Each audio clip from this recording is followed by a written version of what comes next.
Dear student, last part में हमने प्रश्नावली 3.3 तक के क्वेश्चन किए थे। ठीक है, आज एक उसमें एक क्वेश्चन हम रिपीट देखने वाले हैं जो 8 नंबर का क्वेश्चन था, जिसका सेकंड पार्ट ये वाला क्वेश्चन एक बार हम वापस देखेंगे। देखो, उसमें दे रखा था कि x और y की वैल्यू निकालनी थी। क्लियर? दो इक्वेशन थी, x plus y equal to 16 और y plus 7 equal to 20 degree, है ना। तो फर्स्ट वाली y plus 7 is equal to 20 और हमने किया था y इक्वल टू 14, है ना। इसकी जगह आएगा y इक्वल टू 13। देन उसके बाद में y की वैल्यू 13 हम दूसरी इक्वेशन में पुट करेंगे, x plus y equal to 16 में 13 पुट करी तो यहाँ पर x की वैल्यू आ गई 2। क्लियर? लास्ट वाले पार्ट में हमारी 2 आ रही थी, लेकिन इसमें वैल्यू होगी x की वैल्यू आ गई 3 और y की 13। क्लियर? ये आप करेक्शन कर लीजिएगा। आज करें एक्सरसाइज 3.4 के थ्योरी पार्ट एंड क्वेश्चन। चलो, अब देखो कुछ विशिष्ट समांतर चतुर्भुज, सम चतुर्भुज। देखो, पतंग जो एक समांतर चतुर्भुज नहीं है। देखो, समांतर चतुर्भुज जो होते हैं वो इस टाइप के होते हैं, ये ऐसे, जिसकी आमने सामने वाली की जो समांतर भुजा है वो समान होती है, वो समांतर चतुर्भुज कहलाते हैं। लेकिन पतंग की कुछ शेप ऐसी होती है ना, तो वो एज अ सम चतुर्भुज बोल सकते हैं। लेकिन सम चतुर्भुज में चारों भुजाएं समान है, लेकिन पतंग में 2 भुजाएं समान होती है, जो आसन्न वाली होती है, जो पास पास वाली भुजाएं समान होती है। क्लियर? अब देखिए, ये कोई हमने पतंग की शेप काटी है, ये 2 कोई शेप काटी है हमने। देखो, ये ए बी सी और ये ए बी सी, तो ये वाली जो है वो पतंग जैसी दिखेगी, और ये वाली जो सेकंड शेप है वो सम चतुर्भुज, जिसको इंग्लिश में बोलते हैं रोम्बस जैसी कुछ नजर आएगी। तो ये देखो, आप पतंग की शेप दिख रही है ना, और ये सम चतुर्भुज की। अब दोनों में डिफरेंस क्या है? देखो, पतंग में ऊपर वाली जो दोनों भुजाएं हैं वो समान है और नीचे वाली दोनों समान है, चारों समान नहीं है। लेकिन सम चतुर्भुज में चारों भुजाएं समान होती है। डिफरेंस समझ आ रहा है ना? करें आगे। देखो, ABCD एक सम चतुर्भुज है, अतः यह एक समांतर चतुर्भुज भी है, क्योंकि समांतर चतुर्भुज में आमने सामने वाली भुजाएं समान होती है। तो लेकिन इसमें आमने सामने वाली तो समान है ना, तो ये एक समांतर चतुर्भुज भी है। चूंकि विकर्ण एक दूसरे को समद्विभाजित करते हैं। समद्विभाजित मतलब 2 बराबर पार्ट में उसको बांटना, 2 बराबर टुकड़ों में बांटना, उसको समद्विभाजित। यानी अगर इधर वाला पार्ट जो जिसकी वैल्यू आ रही है 5, तो इधर वाले वैल्यू पार्ट की भी आएगी 5, मतलब बिल्कुल इक्वल वैल्यू आएगी दोनों पार्ट की। जैसे कोई रेखा है, उसको समद्विभाजित कोई बिंदु बी कर रहा है, तो इसका मतलब जितनी AB की वैल्यू है उतनी की उतनी BC की वैल्यू भी होगी, तो ये उसको समद्विभाजित करता है, यानी 2 बराबर पार्ट में बांटता है। चूंकि विकर्ण एक दूसरे को समद्विभाजित करते हैं। अब ये जो विकर्ण बन रहे हैं ना, ये एक दूसरे को यानी जो विकर्ण का इधर पार्ट है वो उधर का उधर, उतना पार्ट उधर भी है, और ये जो इधर पार्ट है उधर उतना भी। जो जहां पे ये क्रॉस कर रहे हैं ना, तो ये समद्विभाजित बिंदु है। अब देखो, इसमें OA equal to OC, OA equal to OC, ये दोनों बराबर है क्योंकि ये समद्विभाजित हो रहा है। Next, OB equal to OD, ये और ये वाला पोर्शन बराबर होगा। और हमें यह दर्शाना है कि एंगल AO और D ये 90 डिग्री है। क्लियर? तो SS सर्वांग समता प्रतिबंध से देखा जा सकता है। अब SSS प्रतिबंध क्या था? हमने लास्ट क्लासेस में पढ़ा था, साइड साइड साइड, यानी भुजा भुजा भुजा। या जब तीनों भुजाएं बराबर हो जाए, एक त्रिभुज की तीनों भुजाएं दूसरे त्रिभुज की तीनों भुजाओं के बराबर हो जाए, तो उसमें कौन सा प्रतिबंध लगेगा? साइड साइड साइड, यानी भुजा भुजा भुजा सर्वांग समता प्रतिबंध। तो इस तरह हम कह सकते हैं कि AOD सर्वांग सम है COD के। अब देखो, AOD का है, AOD और COD डी। हाँ, ये दोनों आपस में सर्वांग सम है, ये यूं कह रहा है। नेक्स्ट, तो एंगल AOD और COD बराबर होंगे। AOD और COD ये एंगल दोनों बराबर होंगे, और AOD और COD रेखीय युग्म बनाते हैं। तो AOD और COD कितने होंगे? 90 डिग्री के। क्लियर? अगला क्वेश्चन करें, उदाहरण 7। चलो, RICE एक समचतुर्भुज है। XYZ का मान ज्ञात कीजिए और अपने उत्तर की पुष्टि कीजिए। करें? अब देखो, ये एक समचतुर्भुज है और इसके विकर्ण एक दूसरे को समद्विभाजित करते हैं। ये प्रॉपर्टी आपको याद रखनी पड़ेगी कि समचतुर्भुज के विकर्ण एक दूसरे को समद्विभाजित, मतलब जो पोर्शन इधर है वो का वो इधर होगा, और जो पोर्शन इस साइड है वो का वो पोर्शन इस साइड होगा। समद्विभाजित का मतलब ये होता है। क्लियर? अब आप बहुत अच्छे से देख के बता सकते हैं कि इसमें x का मान कितना है। अब देखो x कहाँ है? ये वाला, यानी विकर्ण का आधा भाग। तो दूसरा विकर्ण का आधा भाग क्या है? 5। तो आप क्या बता सकते हैं? x की वैल्यू कितनी आ गई? 5। और क्या प्रॉपर्टी लगाई? बीच में कारण भी लिखना है। क्यों? क्योंकि विकर्ण समद्विभाजित होते हैं। अब y की वैल्यू आ गई 12। अब ये है y और ये है 12, तो y की वैल्यू भी कितनी हो गई? 12। क्लियर? अब हमको निकालनी है z की वैल्यू। अब वेयर इज z? ये।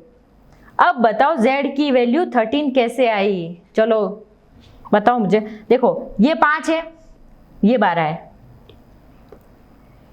ये कोई एक त्रिभुज है, इसमें 5 और 12, ये 5 आ गया और ये 12 हो गया क्योंकि समद्विभाजित करा। अब ये मैं कैसे निकालूंगी बताओ?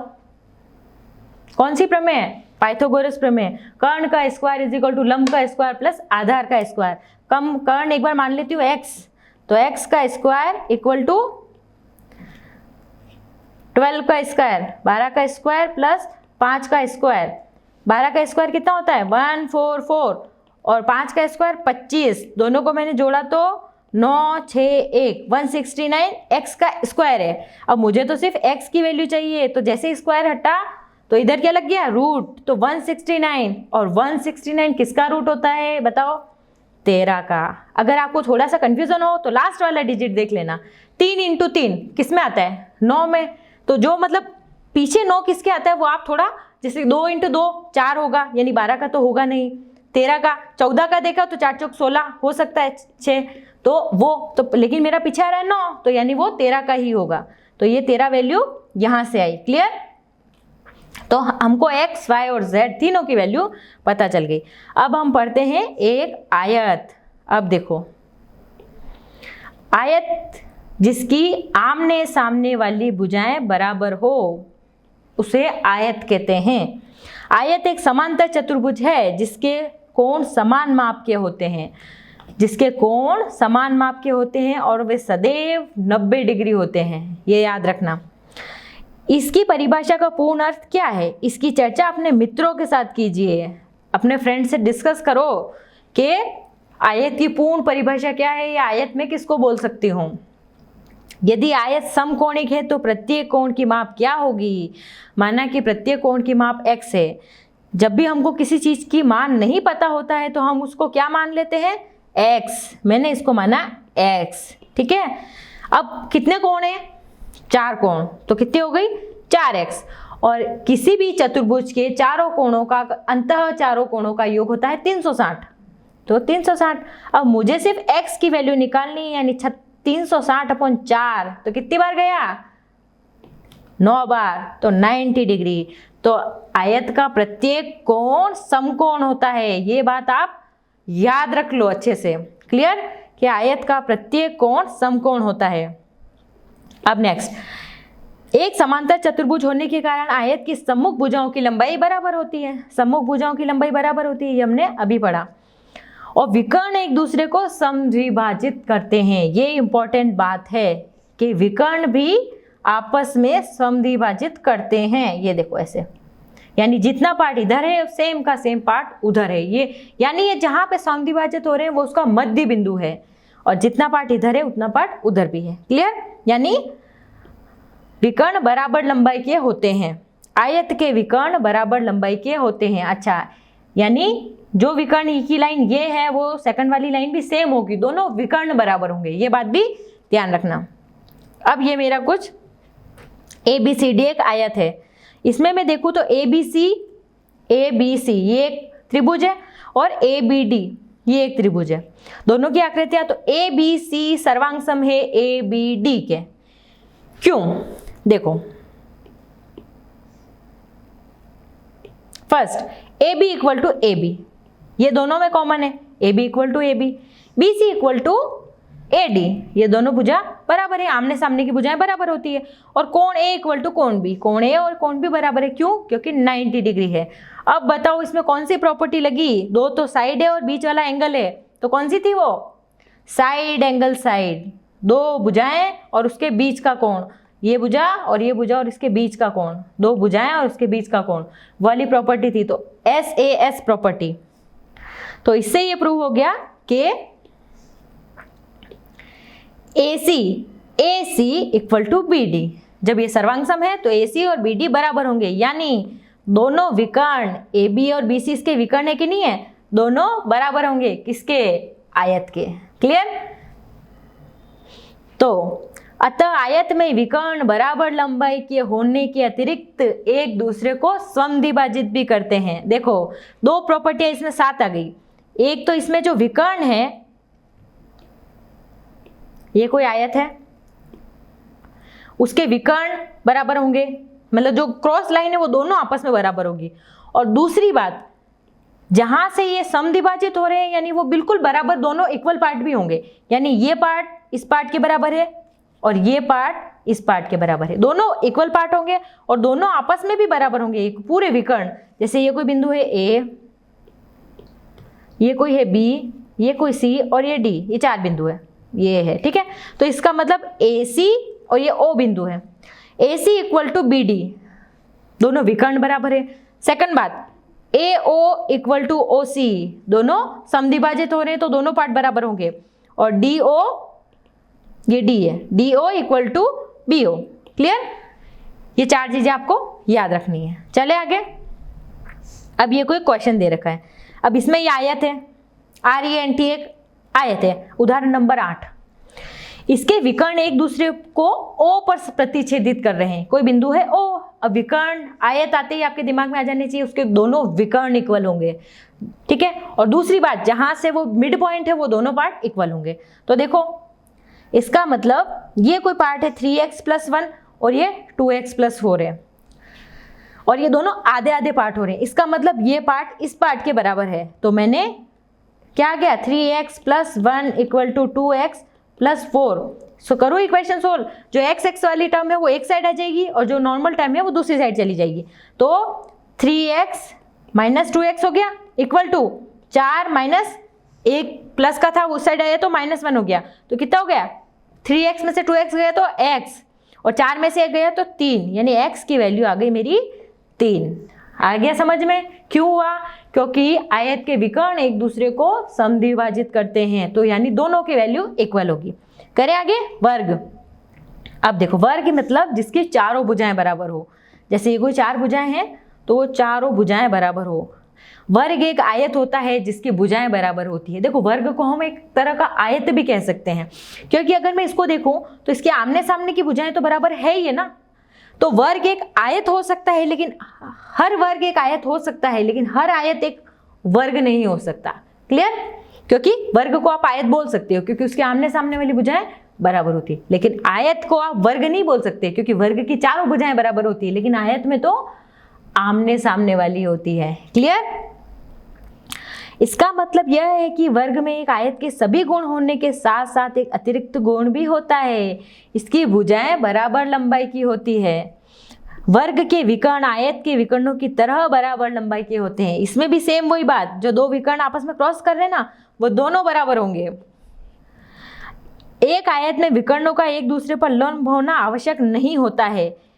किसी वर्ग में विकर्ण एक दूसरे को समद्विभाजित करते हैं, बराबर लंबाई के होते हैं, और एक दूसरे को समकोण पर समद्विभाजित करते हैं। अब देखो वर्ग में जो थे वो आपस में जरूरी नहीं कि एंगल 90 डिग्री हो हमेशा, ये जो आपस में विकर्ण क्रॉस होके बना रहे हैं ना वो वाला, लेकिन वर्ग में हमेशा जो ये विकर्ण क्रॉस कर रहे हैं वो हमेशा बराबर होंगे। जैसे ए बी सी और डी। एक सेकंड अपन वापस बनाते हैं। ये कोई वर्ग है, उसमें विकर्ण खींचे मैंने ये। अब इसको मैं वो ए बी सी और डी, ये कोई 4 पॉइंट है। क्लियर? तो अब इसमें ए सी इक्वल टू बी डी दोनों होंगे। क्लियर? क्योंकि दोनों विकर्ण बराबर होंगे और ये कोई पॉइंट है, और जहां से वो समद्विभाजित करते हैं वो दोनों भाग भी बराबर होंगे, यानी D O equal to B O. दूसरा A O equal to C ओ। और एक चीज और, इसमें जो हर कोण, ये विकर्ण आपस में एक दूसरे को काट रहे हैं ना, वो 90 डिग्री पर काटेंगे, यानी जो angle A O B equal to 90 degree, यानी इसके जो चारों एंगल है वो 90 डिग्री है। लेकिन आयत के केस में ऐसा नहीं था। क्लियर? ये चीज समझ में आ गई? विकर्ण बराबर होंगे, विकर्ण एक दूसरे को समद्विभाजित करते हैं, यानी वो दोनों इक्वल होंगे आपस में भी, और जो जहां से समद्विभाजित हुए वो दोनों पार्ट भी बराबर होंगे। और दूसरा, जो आपस में एक दूसरे को क्रॉस कर रहे हैं तो हर एंगल समकोण होगा वर्ग में। क्लियर? ये 3 चीजें आपको याद रखनी है, लेकिन आयत में ऐसा नहीं है, हर कोण 90 डिग्री का नहीं होगा। अब ये कोई एक वर्ग है पी क्यू आर एस दे रखा है, देखो इसमें ये कोई क्रॉस हो रहा है और ये हर एंगल 90 डिग्री का है, तो ये हम जांच कर सकते हैं। अब ए बी सी डी कोई एक आकृति 3.43 है। आकृति एक वर्ग है जिसमें विकर्ण एक दूसरे को ओ पर प्रतिच्छेदित करते हैं। A O equal to C O. Yes, क्योंकि वर्ग एक समांतर चतुर्भुज है। अब ए ओ डी और सी ओ डी ये दोनों सर्वांग है। एक तो ये वाला चतुर्भुज और एक सी ओ डी ये वाला, ये दोनों आपस में सर्वांग है ना। तो ए ओ डी और सी ओ डी एंगल हो जाएगा और प्रत्येक कोण कितना होगा? 90 डिग्री। ये वर्ग की प्रॉपर्टी है। अब करें प्रश्नावली 3.4। देखो बहुत ही इंटरेस्टिंग प्रश्नावली। अगर आपको ये पूरा चैप्टर समझ में आ गया ना, तो आप ये इसका सार है एक तरह से, जिसमें आपको मतलब सोच के आंसर देने। इसमें ऐसे कोई सीधे step by step equation solve नहीं करनी, इसमें आपको सोच के आंसर देने कि बताइए, पहला क्वेश्चन बताइए कथन सत्य है या असत्य। फर्स्ट, सभी आयत वर्ग होते हैं। ध्यान से पढ़ो, सभी आयत वर्ग होते हैं। हमने क्या पढ़ा था कि सभी वर्ग आयत हो सकते हैं, लेकिन ये बोल रहा है सभी आयत वर्ग हो सकते हैं क्या। देखो ये मेरा आयत है और ये मेरा वर्ग है, तो आयत वर्ग हो सकते हैं क्या? नो। हाँ, वर्ग आयत जरूर हो सकते हैं, लेकिन आयत वर्ग नहीं हो सकते, तो ये स्टेटमेंट रॉन्ग है। नेक्स्ट, सभी समचतुर्भुज समांतर चतुर्भुज होते हैं। सभी समचतुर्भुज, ये मेरा कोई समचतुर्भुज है, तो ये समांतर हो सकते हैं क्या? देखो समांतर चतुर्भुज की प्रॉपर्टी क्या थी? उसकी आमने सामने वाली भुजाएं बराबर है। तो समचतुर्भुज में भी हम चारों भुजाएं इक्वल नहीं देखिए, मैं अगर 2-2 भुजाओं को लूं तो ये आमने सामने वाली भुजाएं है कि नहीं है, तो ये मेरी हो सकता है ना समचतुर्भुज, समांतर चतुर्भुज। यस, सभी वर्ग समचतुर्भुज और आयत भी होते हैं क्या? सभी वर्ग, ये कोई मेरा वर्ग है, वो समचतुर्भुज भी हो सकता है। यस, क्योंकि इसकी चारों भुजाएं बराबर है। और आयत भी हो सकता है क्या? आयत हो सकता है ना, आयत की आमने सामने वाली भुजाएं बराबर है। तो अगर वर्ग में चारों भुजाएं न लूं, खाली आमने सामने वाली भुजाओं को देखूं, तो ये बराबर है। और समचतुर्भुज भी है जिसकी चारों भुजाएं बराबर है। क्लियर? नेक्स्ट, सभी वर्ग समांतर चतुर्भुज नहीं होते हैं। ध्यान से पढ़ना, नहीं, सभी वर्ग। अब देखो, सभी वर्ग ये मेरे कोई वर्ग है, तो वो समांतर चतुर्भुज होते हैं कि नहीं होते हैं? होते हैं ना। आमने सामने वाली भुजाएं तो वर्ग की तो चारों भुजाएं बराबर है, लेकिन अगर मैं सिर्फ आमने सामने वाली देखूं तो आमने सामने वाली तो होती है, तो यानी होते हैं। लेकिन इसने क्या बोला है? नहीं होते हैं। इस वजह से ये स्टेटमेंट गलत हो गया। आपको ये भी बहुत ध्यान रखना है कि क्या पूछा है। नहीं लगा दिया अगर तो उसका मीनिंग उल्टा हो जाएगा। और अपन जल्दी जल्दी में पढ़ लेते हैं कि सभी वर्ग समांतर चतुर्भुज होते हैं, ये लिखा है नहीं होते हैं। क्लियर?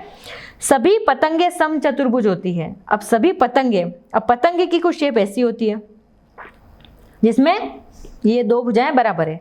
अब ये बोल रहा है कि सभी पतंगे समचतुर्भुज होती है। भाई समचतुर्भुज तो मेरा जिसकी चारों भुजाएं बराबर हो, तो ऐसी पतंग की शेप नहीं होती है, यानी ये स्टेटमेंट गलत है क्योंकि सभी पतंगे समचतुर्भुज नहीं है। नेक्स्ट, सभी समचतुर्भुज पतंग होते हैं। सभी समचतुर्भुज जिसकी चारों भुजाएं हैं, हाँ वो पतंग हो सकते हैं क्योंकि ऐसी शेप की भी तो पतंग हो सकती है। लेकिन सभी पतंगे है ना समचतुर्भुज नहीं हो सकती, क्योंकि समचतुर्भुज की तो चारों भुजाएं बराबर होनी चाहिए। लेकिन कोई पतंग की शेप जिसमें दो ऊपर की दो भुजाएं और नीचे की दो भुजाएं आपस में बराबर हो, तो ये स्टेटमेंट सही है। जी, सभी समांतर चतुर्भुज समलंब होते हैं। देखो समांतर चतुर्भुज ये कोई है, वो समलंब भी होते हैं, आपस में समलंब होते हैं। यस। नेक्स्ट, सभी वर्ग समलंब होते हैं। अब ये कोई मेरा वर्ग है तो ये समलंबी है, तो ये भी स्टेटमेंट सही है। क्लियर? सत्य और असत्य समझ में आ गए ना? अब आप बता सकते हो ना? अब आप वीडियो पॉज करो, एक बार सारे क्वेश्चन आप खुद से करो कि आप खुद से समझ पा रहे हो कि नहीं, क्योंकि देखो इसमें आपको समझना और डायग्राम बनाना भी बहुत ज़रूरी है। आपके दिमाग में इमेजिन होना चाहिए कि आयत की शेप क्या है, वर्ग की शेप क्या है, पतंग की क्या है, समचतुर्भुज की क्या है। तो आप खुद से बना के देखो कि एक बार कॉपी बंद करो, आयत की शेप कैसी है, वर्ग की कैसी है, समचतुर्भुज, समांतर, सबकी आप खुद से सारी शेप बनाओ। क्लियर? तो आपके दिमाग में सारी चीजें फिर क्लियर होगी। चले आगे। उन सभी चतुर्भुजों की पहचान कीजिए जिनमें चारों भुजाएं बराबर लंबाई की हो। उन चतुर्भुजों को बताना है जिनकी चारों भुजाएं लंबाई बराबर में हो। बताओ कौन से ऐसे चतुर्भुज हैं जिनकी चारों भुजाएं बराबर होती है? तो आपके दिमाग में सबसे पहले क्या आया? वर्ग। सेकंड नंबर पे समचतुर्भुज जिसकी चारों भुजाएं बराबर थी ना। तो देखो एक तो वर्ग है जिसकी चारों भुजाएं बराबर है, और एक समचतुर्भुज, ऐसा कुछ था ना जिसकी चारों भुजाएं बराबर है। तो कौन कौन हो गए? वर्ग और समचतुर्भुज। अब दूसरा, चार समकोण हो। अब देखो चार समकोण किस किस में होते हैं? देखो इसमें है ना, आप बोलोगे मैम समचतुर्भुज भी तो मेरा चारों भुजाएं समान है, इसमें समकोण है, पर देखो ये एंगल 90 डिग्री का जरूरी नहीं है कि हो, तो ये समचतुर्भुज नहीं आ सकता। तो आयत है वो हर एंगल 90 डिग्री का है। तो इसमें दो एग्जांपल क्या हो गए? एक तो आयत और एक वर्ग जिसमें हर एंगल 90 डिग्री का है, यानी हर एंगल मेरा समकोण है। क्लियर? नेक्स्ट, बताइए कैसे कि एक वर्ग, मतलब कैसे एक वर्ग एक चतुर्भुज हो सकता है, एक समांतर चतुर्भुज हो सकता है, एक समचतुर्भुज हो सकता है और एक आयत हो सकता है। कैसे? अब सबसे पहले हमको बताना है कि वर्ग कैसे एक चतुर्भुज हो सकता है। तो ये मेरा कोई वर्ग है, तो वो चतुर्भुज हो सकता है कि नहीं हो सकता है? वर्ग की चार भुजाएं होती है और चतुर्भुज जिसकी चारों भुजाएं हो। चतुर्भुज में आप कुछ भी ले सकते हो, वर्ग, आयत, समांतर चतुर्भुज, मतलब जिसकी चार भुजाएं होनी चाहिए। तो वर्ग एक समांतर चतुर्भुज है कि नहीं है? यस, तो वो एक चतुर्भुज है। अब वर्ग एक समांतर चतुर्भुज है कि नहीं है? बिल्कुल है। समांतर चतुर्भुज की क्या आमने सामने वाली भुजाएं बराबर होती है? तो आमने सामने वाली भुजाएं बराबर, और विपरीत कोण बराबर होते हैं, जैसे बी और सी। तो इसमें भी है ना 90 और 90 दोनों हो गए बराबर कि नहीं? तो ये समांतर चतुर्भुज की प्रॉपर्टी भी रखता है। नेक्स्ट, एक वर्ग समचतुर्भुज कैसे है? अब समचतुर्भुज की चारों भुजाएं बराबर है कि नहीं है? तो वो एक समचतुर्भुज भी है क्योंकि वर्ग की भी तो चारों भुजाएं समान है। नेक्स्ट, आयत कैसे होता है? आयत उसकी आमने सामने वाली भुजाएं बराबर है, तो वर्ग भी एक तरह का आयत है कि नहीं है? यस, है, और उसके विकर्ण बराबर होते हैं। आयत के भी विकर्ण बराबर होते हैं, वर्ग के भी विकर्ण बराबर होते हैं। तो एक वर्ग एक आयत भी हो सकता है। क्लियर? चलो 4th क्वेश्चन, एक चतुर्भुज का नाम बताइए जिसके विकर्ण एक दूसरे को समद्विभाजित करते हैं। याद करो कौन सा चतुर्भुज था जिसके विकर्ण एक दूसरे को समद्विभाजित कर रहे थे। अभी अपन ने लास्ट थ्योरी में पढ़ा है, याद करो कौन सा था। एक तो वर्ग था, दूसरा आयत था, तीसरा कौन कौन से थे बताओ? समचतुर्भुज था कि नहीं था? देखो पहला अभी मैंने बताया आयत, आयत के विकर्ण एक दूसरे को समद्विभाजित करते हैं, कर रहे हैं ना। वर्ग, वर्ग के भी विकर्ण आपस में एक दूसरे को समद्विभाजित कर रहे हैं, यस। फिर समचतुर्भुज, समचतुर्भुज के विकर्ण भी एक दूसरे को समद्विभाजित कर रहे हैं, यस। और एक और है समांतर चतुर्भुज, जो हमने पिछली वाली एक्सरसाइज में देखा था, उसमें भी विकर्ण एक दूसरे को समद्विभाजित करते हैं। तो 4 एग्जाम्पल, समांतर चतुर्भुज ये फर्स्ट वाला, आयत जिसकी आमने सामने की भुजाएं बराबर होती है, वर्ग जिसकी चारों भुजाएं बराबर होती हैं, और है समचतुर्भुज जिसकी चारों भुजाएं बराबर हो। वर्ग और समचतुर्भुज में डिफरेंस ये है कि इसमें हर एंगल 90 डिग्री होगा, लेकिन इसमें जरूरी नहीं है कि ये एंगल 90 डिग्री हो, ये वाले साइड वाले। क्लियर?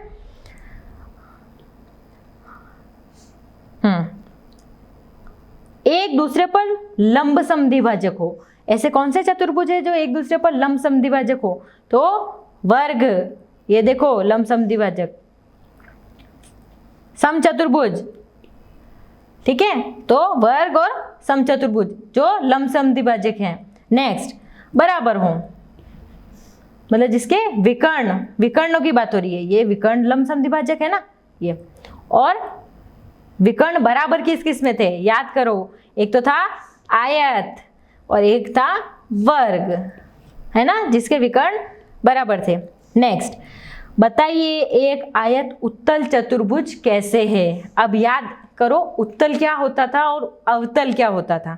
देखो उत्तल यानी जो उभरी हुई शेप थी, ऐसे कुछ था, और अवतल यानी ऐसे अंदर की साइड में कोई शेप हो तो वो मेरा अवतल कहलाता था, और ये मेरा उत्तल है जो मतलब उभरी हुई शेप था। तो अब आपको बताना है कि आयत उत्तल कैसे है। तो देखो आयत के विकर्ण अगर उस आयत के अंदर ही बनते हैं तो वो उत्तल है। देखो एक प्रॉपर्टी और मैं आपको बताती हूँ कि अगर कोई इमेज है, वो उत्तल और अवतल का पता एक लगाने का तरीका और है कि जैसे ये कोई हमारे इमेज थी, तो इसके विकर्ण देखा जाए तो बाहर की साइड बन रहा है, लेकिन इसके विकर्ण सिर्फ अंदर ही बन रहे हैं। तो ये मेरा हो गया अवतल और ये हो गया मेरा उत्तल। उत्तल और अवतल की एक विशेषता ये होती है कि उत्तल उभरा हुआ भाग होता है और अवतल धंसा हुआ भाग लगता है। सेकंड, उत्तल के जो विकर्ण होते हैं वो अंदर ही होते हैं, अंतः होते हैं, बाहर की साइड में नहीं होते। लेकिन अवतल के देखो ये इमेज ये ऐसे खत्म यहाँ पे हो रही है, लेकिन उसका ये विकर्ण भुजाओं को मिलाने वाला है बाहर की साइड में, तो ये अवतल है। तो इसमें हमको बताना है कि बताइए क्वेश्चन नंबर 5, बताइए आयत उत्तल चतुर्भुज कैसे है। उत्तल कैसे है? देखो आयत की कोई ये शेप है तो इसके दोनों विकर्ण अंदर ही है ना, तो इस वजह से हम कह सकते हैं कि आयत एक उत्तल चतुर्भुज है। लास्ट क्वेश्चन, ABC एक समकोण त्रिभुज है। ये कोई समकोण है, O समकोण की सम्मुख भुजाओं का मध्य बिंदु है। बताइए O बिंदु ABC से समान दूरी पर स्थित है, मतलब ये दूरी और ये दूरी, ये तीनों आपस में समान है। तो देखो ये कोई मेरा चतुर्भुज है, ठीक है, तो उसमें मुझे बताना है कि ये AO और OC ये तीनों समान दूरी पर है। तो आयत के विकर्ण बराबर लंबाई के होते हैं तथा एक दूसरे को समद्विभाजित करते हैं। हमको पता है ना आयत की प्रॉपर्टी क्या होते हैं, कि इसके लिए हमने समझने के लिए ये लाइन और ड्रॉ कर दी। तो एक तरह से आयत हो गया जिसकी आमने सामने की भुजाएं बराबर हो, तो आयत के सभी विकर्ण आपस में बराबर होते हैं। तो ऐसे हम कह सकते हैं कि AO equal to BO equal to CO equal to DO। Clear? ये हमारा चैप्टर फिनिश। अब एक बार हम इसकी समरी पढ़ लेते हैं कि आइए हमने क्या चर्चा की। सबसे पहला चतुर्भुज और उसके गुण। पहला चतुर्भुज समांतर चतुर्भुज। देखो समांतर ऐसी शेप में होता है, हल्का सा टेढ़ा ही लिए हुए, जिसकी आमने सामने वाली भुजाएं बराबर हो और समांतर हो, पैरेलल हो, इसको बोलते हैं। इसकी प्रॉपर्टी है सम्मुख भुजाएं बराबर होती है, सम्मुख कोण बराबर होते हैं। अब देखो, यानी ये कोण और ये कोण बराबर है, और डी और बी बराबर है ऐसे, और विकर्ण एक दूसरे को समद्विभाजित करते हैं। यस, आपस में एक दूसरे को काट रहे हैं बराबर। समचतुर्भुज, समचतुर्भुज कुछ ऐसा होता है जिसकी चारों भुजाएं बराबर माप की होती है। इसकी प्रॉपर्टी गुण समांतर चतुर्भुज के सभी गुण होते हैं, मतलब ये इसके जो गुण थे वो सारे के सारे इसमें भी हैं। और विकर्ण परस्पर लंब होते हैं, ये विकर्ण जो आपस में काट रहे हैं ना, ये लंब पे होते हैं, मतलब 90 डिग्री पे होंगे। अब ये है आयत, आयत कुछ ऐसी शेप में है, ये है मेरा आयत, ये 90 डिग्री एंगल बनाता है हर। तो एक समांतर चतुर्भुज जिसमें एक कोण समकोण होता है, ये वाला जो कोण है ना ये 90 डिग्री।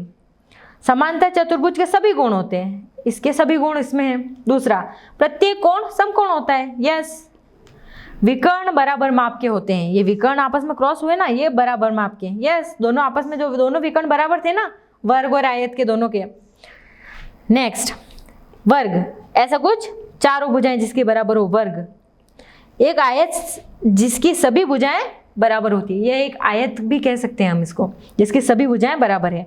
समांतर चतुर्भुज, सम चतुर्भुज तथा आयत सभी के गुण होते हैं, इसमें इन तीनों के गुण होंगे। नेक्स्ट, पतंग।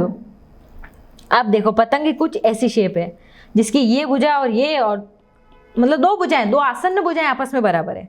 तो एक चतुर्भुज जिसमें दो आसन्न भुजाओं के युग्म बराबर हो, मतलब आसन्न भुजाएं यानी पास पास वाली, अपोजिट नहीं है, आसन्न यानी बिल्कुल जो उसके नियर है। तो देखो, इसकी आसन्न भुजा BC की कौन है, CD, AB की कौन है, AD, तो ये आसन्न है आपस में। और विकर्ण एक दूसरे पर लंब होते हैं। यस, 90 डिग्री पे होते हैं। एक विकर्ण दूसरे विकर्ण को समद्विभाजित करता है, एक विकर्ण दूसरे विकर्ण को समद्विभाजित कर रहा है, बराबर भागों में बांट रहा है। और आकृति में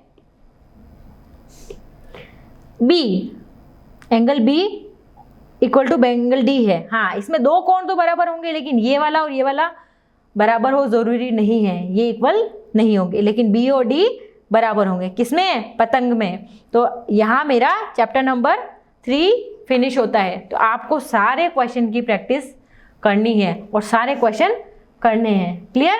तो ही आपको ये चैप्टर बहुत अच्छे से समझ में आएगा। और एक बार आप सारे क्वेश्चन फेयर कॉपी में कीजिएगा। अभी आपको समझ में आ गया, अब सारे क्वेश्चन फेयर कॉपी में कीजिए। जहाँ पे नहीं समझ में आता है वीडियो पॉज कीजिए और बुक में से फिर से पढ़िए और बार बार वीडियो देखिए, क्लियर? तो आपको ये चैप्टर बहुत अच्छे से समझ में आएगा। ठीक है बच्चों, ओके।